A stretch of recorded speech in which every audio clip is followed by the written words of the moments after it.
a family of 5, got 3 young kids, so we got lots of shoes and coats. But we only have this small closet in here for what we're renting right now. So I need to build some shelves here for all of our shoes because we've got a lot of them. So that's going to be my project for today, is building some temporary shelves in here because I'm renting here. I can't actually install the shelves, but I'll get them a temporary one I can slide in there so we can use them to store all of our shoes. That closet is almost as deep as it is wide, so I'm basically going to make one that's almost square, but I can't do a very... I only have 3-inch clearance from the edge of the door to the inside wall, so it's going to have to be a pretty narrow shelf to start off with and then get bigger. So I'm actually going to do like an angle, and I thought to make it interesting, for each 3 shelves that would be on there, I would make it slightly smaller on each one, or bigger as it went down, to give it a little bit of a interesting shape to it.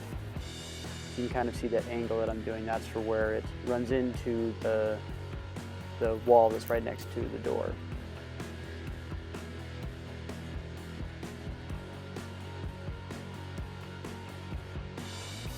I'm building this, instead of spending much money to get new materials to do it, I'm just doing it with leftover materials I had from when we did the sheathing on our tiny house. That means we've got a bunch of 1/2-inch plywood that'll work pretty good for something, a small little project like this, as well as a bunch of 2x4s, and I have some OSB from previous projects as well. So I was just trying to get as many pieces out of this one piece of 1/2-inch plywood. I was able to get these 3 shelves out of this section of it, so didn't waste a whole lot of this material, which was good. I ripped some 2x4s in half, and that's what I was going to use for the legs. I made some pretty sturdy legs. They didn't need to be that tall, just some short ones, and I'm just notching it out here for those legs to fit in. I had clamped all 3 shelves together, so I was able to cut that notch out of all 3 at the same time by jigsaw. Any tricks I can do that will save me time and effort, I'm all about. So clamping stuff together, then cutting it all at once, if I can get away with it and it's not going to be detrimental to the precision, I'm all for it. In this case, this is just like a rough set of shelves I'm making here to go in a closet. I'm fine if I'm not too precise. So this was a quick time saver. I did the same thing here with the OSB I was cutting for the back. I just clamped 2 sheets together, so I was able to make 2 identical cuts with just 1 pass of my circular saw. I had to cut a whole bunch of blocks that I was then going to glue and nail to the legs to actually support the shelves. So since I had to cut a lot of these, I just clamped a block to my chop saw, so I didn't have to measure out each individual piece. I just had to make one measurement to make sure it was the right size, put that stop block in the right place, and I could just keep feeding in the 1x3 and chopping it down to where it needs to be, and those were all going to be the right size. So here I'm actually nailing and gluing those to the legs, and this is what each of the shelves will actually rest on.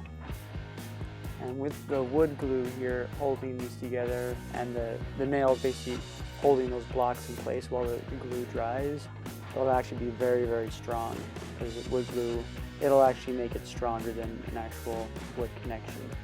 So I knew I'd be able to trust that to be some sturdy shelves. And as far as painting went, I kind of wanted to, because I knew I was using plywood and OSB, I kind of wanted to spray paint it. That'd be kind of a cool look, not going like super heavy with it, but still leave it so you can see some of the grain. And so before I installed these last 2 legs, I actually spray painted them. This was a combination of pre-spraying some of them, but leaving other pieces and spray painting them once they were in place. But I just...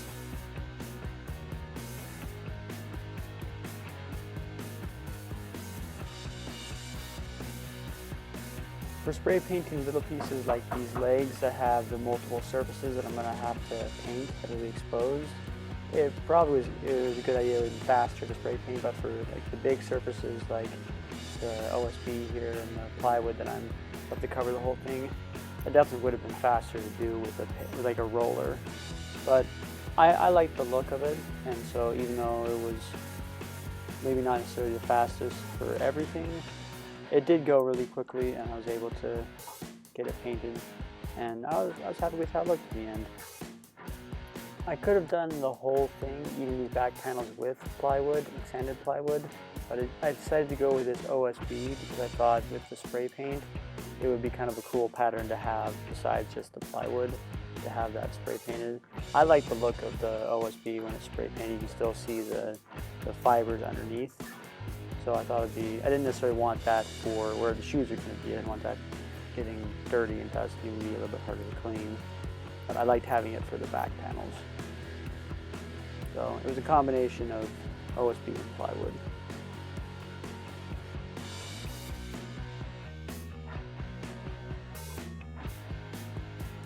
So here's the final project. I was happy with how it turned out.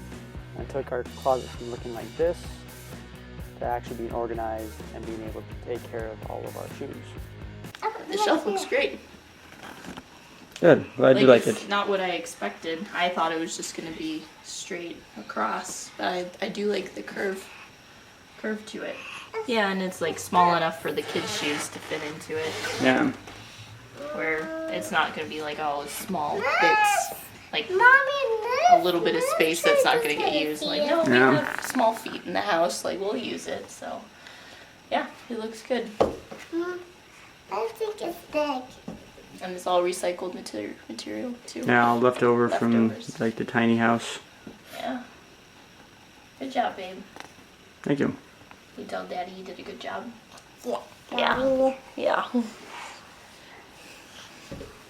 glad you like it. If you'd like to support us, we'd appreciate you hitting that subscribe button so you can watch future videos. Or you can go over to our other channel at Hold the Walnuts, where we're actually going to post a video about us cutting down a Christmas tree. Mommy, go to Christmas, get a Christmas tree tomorrow.